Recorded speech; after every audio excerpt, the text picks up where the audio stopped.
ہے وہ بدبخت جنہوں نے قرآن کو جلایا ان پر بھی لعنت ہے، ان کے جو حامی ہیں ان پر بھی لعنت ہے، ان پر خدا کی بھی لعنت ہے، اللہ کے رسول کی بھی لعنت ہے اور ہم سنیوں کی بھی لعنت ہے۔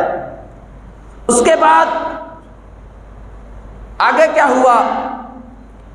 قرآن اس کی حفاظت کس نے کی اور کس طرح کی؟ امام احمد بن حنبل، زمانہ جس کا نام جانتا ہے، ایک ملک کے اندر نہیں، دو ملک کے اندر نہیں، چار ملکوں کے اندر نہیں، بلکہ پاکستان نہیں بلکہ پوری دنیا کے اندر امام احمد بن حنبل کا نام پہچانا جاتا ہے۔ کیوں پہچانا جاتا ہے؟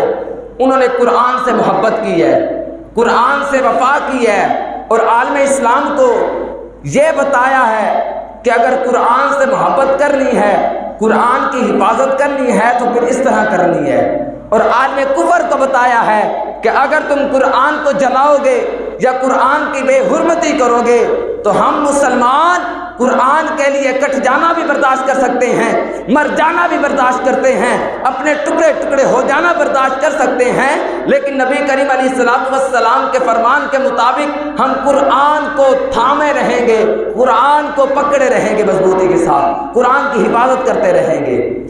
امام احمد بن حنبل انہوں نے قرآن مجید کی ناموس پر عزت پر پہرا دیا۔ عباسی سلطنت کا خلیفہ مامون رشید، اس کے زمانے میں ایک فتنہ اٹھا خلق قرآن کا۔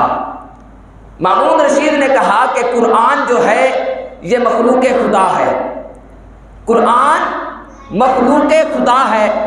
امام احمد بن حنبل نے فرمایا نہیں، قرآن مخلوق خدا نہیں بلکہ کلام خدا ہے، رب کا کلام ہے۔ تو امام احمد بن حنبل وہ اعلیٰ شخصیت ہیں جنہوں نے 3 بادشاہوں کے ساتھ ٹکر لی اور عالم کفر کو بتایا کہ قرآن ہمارا ہے، قرآن کے محافظ بھی ہم ہیں، قرآن کی حفاظت کرنے والے ہم ہیں، اسی لیے امام احمد بن حنبل نے ہمیں یہ سبق دیا، قرآن کی خاطر کوڑے بھی برداشت کر لینا، سب کچھ برداشت کر لینا، لیکن قرآن کی عزت پر حرف نہ آنے دینا۔ امام احمد بن حنبل مامون رشید کے مقابلے میں آئے، 3 بادشاہوں کے مقابلے میں آئے، انہوں نے کہا کہ قرآن مخلوق ہے۔ امام احمد بن حنبل نے فرمایا نہیں، قرآن کلام خدا ہے۔ امام احمد بن حنبل کوئی بادشاہ نہیں، کوئی خلیفۃ المسلمین نہیں، سالار لشکر نہیں، کوئی نواب نہیں، کوئی بادشاہ نہیں، ایک فقیر ہے، بس ان کے پاس دولت ہے تو کس چیز کی دولت ہے؟ حدیث کی دولت ہے۔ 7 لاکھ حدیث کے حافظ ہیں امام احمد بن حنبل، 60 سال کے بزرگ ہیں اور قرآن کی حرمت پر، قرآن کی عزت پر پہرا دے رہے ہیں۔ امام احمد بن حنبل نے جب کہا نا کہ قرآن کلام خدا ہے تو امام احمد بن حنبل کو زنجیروں سے جکڑ لیا گیا، زنجیروں سے جکڑ لیا گیا، دربار سج گیا، مناظرہ شروع ہو گیا۔ امام احمد بن حنبل کے سامنے جو مناظر ہے اس کا نام بھی احمد ہے، احمد بن ابی داؤد۔ اس نے جب کہا کہ امام احمد بن حنبل کہہ دو قرآن مخلوق خدا ہے، امام احمد بن حنبل نے فرمایا نہیں، قرآن مخلوق خدا نہیں بلکہ کلام خدا ہے، رب کا کلام ہے۔ تو امام احمد بن حنبل نے جب یہ جواب دیا تو احمد ابی داؤد پر سناٹا چھا گیا، چپ ہو گیا۔ تو اس نے کہا کہ یہ کافر ہو چکا ہے، اس نے خلیفۃ المسلمین کے اسلام کا کفر کیا ہے، خلیفۃ المسلمین کے ایمان کو نہیں مانا، اس پر کفر کا فتویٰ لگا دیا گیا۔ امام احمد بن حنبل کو دوسرے دن لایا گیا، دوسرے دن مناظرہ ہوا، انہوں نے دلائل پیش کیے، عقلی دلائل پیش کیے، لیکن امام احمد بن حنبل نے پھر ان کو خاموش کروا دیا۔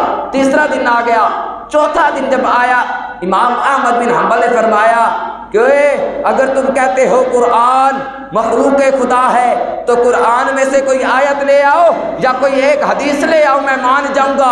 امام احمد بن حنبل تمہارے ایمان کو مان لے گا، قرآن مخلوق خدا ہے۔ اگر نہیں آتے تو تم بھی مان لو، قرآن مخلوق خدا نہیں بلکہ کلام خدا ہے۔ رب کا کلام ہے۔ تو امام احمد بن حنبل کو سزا دینا شروع ہو گئی۔ جس ٹائم جیل کی طرف جا رہے ہیں تو ایک ڈاکو آ رہا ہے۔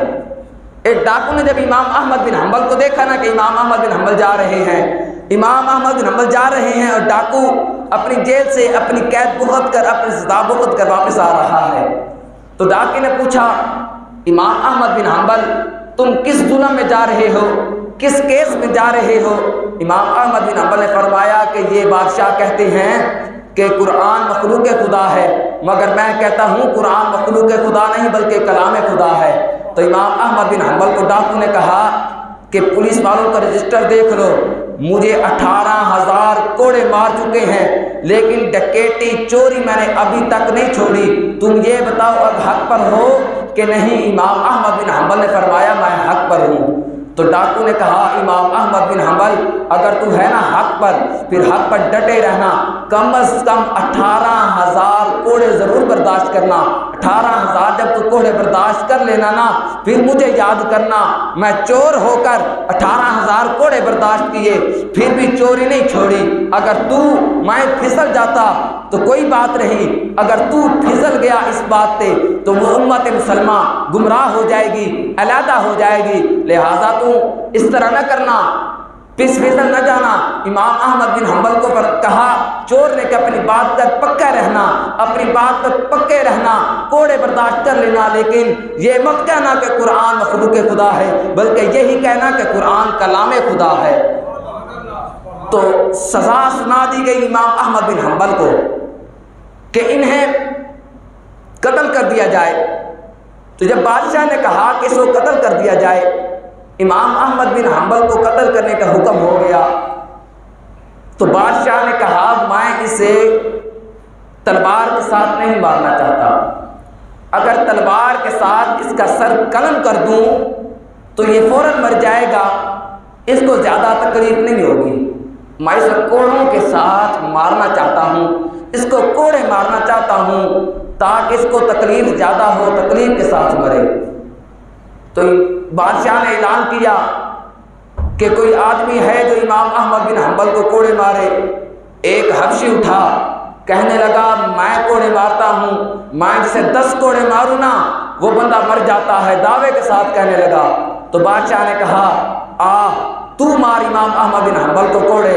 امام احمد بن حنبل نے اس طرح جب جکڑ گئے نا زنجیروں کے اندر جکڑ گئے تو امام احمد بن حنبل کو کوڑے مارے گئے۔ اس حبشی نے جس نے دعویٰ کیا 60 کوڑے مارے، 10 نہیں 60 کوڑے مارے۔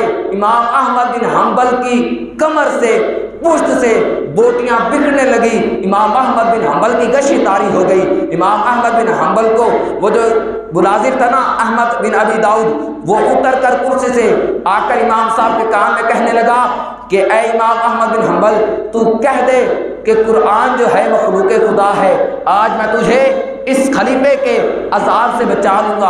امام احمد بن حنبل نے کیا جواب دیا؟ ہم جیسے مسلمان نہیں تھے، پکے مسلمان تھے۔ کہا اے تو کیا کہتا ہے کہ میں کہہ دوں قرآن مخلوق خدا ہے؟ تجھے بھی میں کہتا ہوں آج تو کہہ دے قرآن کلام خدا ہے، تو مجھے صرف دنیا کے عذاب سے بچائے گا۔ اگر تو کہہ دے نا کہ قرآن کلام خدا ہے، کل قیامت کے دن میں تجھے رب تعالیٰ کے عذاب سے بچا لوں گا۔ امام احمد بن حنبل کو اتنے کوڑے لگے کہ آپ کا تہبند کھلنے لگ گیا، ذات بند کھلنے لگ گیا۔ تو امام احمد بن حنبل نے دعا کی یا اللہ میری آج 70 کوشی فرمانا، اگر میں حق پر ہوں تو میری 70 کوشی فرمانا۔ تو امام احمد بن حنبل کی دعا قبول ہوئی، تو وہ جو 70 بند تھا، وہ جو زار بند تھا اسی طرح بند ہو گیا، شلوار آپ کے جسم کے ساتھ چپٹ گئی۔ تو بادشاہ تھا وہ کہنے لگا کہ امام احمد بن حنبل آپ کے ہونٹ ہل رہے ہیں، لگتا اس طرح ہے تو مجھے بد دعا دے رہا ہے۔ امام احمد بن حنبل نے کہا میں تجھے بد دعا دے سکتا ہوں، تو آل نبی ہے، نبی کی آل سے ہے، میں تجھے کبھی بد دعا نہیں دے سکتا۔ تو امام احمد بن حنبل نے اس طرح نبی کریم علیہ السلام کے فرمان پر عمل کیا اور قرآن کو بچا لیا۔ اگر اس وقت یہ قرآن کا فتنہ جاری ہو جاتا تو قرآن ہم تک نہ پہنچتا۔ امام احمد بن حنبل نے بتایا ہے کہ قرآن پر پہرا دینا ہے۔